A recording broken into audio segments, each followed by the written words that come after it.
More than 8 hours after the missile launch, we're told we cannot tell North Koreans about the launch itself because it hasn't been announced yet on state media. North Koreans pretty much always get the government-approved version of news far later than everyone else. Until then, in a country cut off from the outside world, people go about their day, unaware. Unaware, millions of Japanese woke up to air raid sirens. Unaware, South Korea was conducting its own bombing drills. Some may have heard the early morning missile, the launch site remarkably close to the Pyongyang airport. It's rare for North Korea to launch a missile near a highly populated area, perhaps sending a message to the U.S.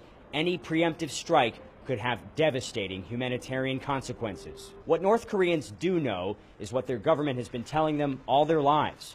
America is the enemy, a bully, a nation they must hate.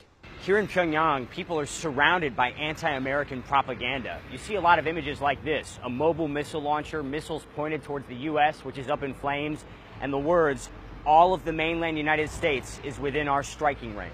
The regime's long-standing narrative, the U.S. could attack at any time, and their supreme leader, Kim Jong-un, has no choice but to continue his unprecedented barrage of missile testing. I think we've done enough talking, says Ri Hyun-il. What we want now is real action. What does that mean? What kind of action? You can imagine what kind of action, he says. All we need is the order from our supreme commander. Kim Jong-un commands absolute power over the North Korean people. Some 25 million lives, 25 million futures rest in his hands. But they don't blame him for the hardships they endure. They blame America, and the hatred is palpable. You can clearly see how strongly this man feels. Does North Korea really want war with the U.S.?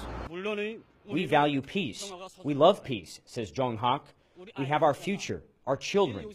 If another war happens, Koreans and Americans will suffer, but we will never beg for peace. He says something that stands out. He tells me America is a big country, a bold country. Act big, act bold. Don't be a bully, he says, because North Korea will fight back. Will Ripley, CNN, Pyongyang.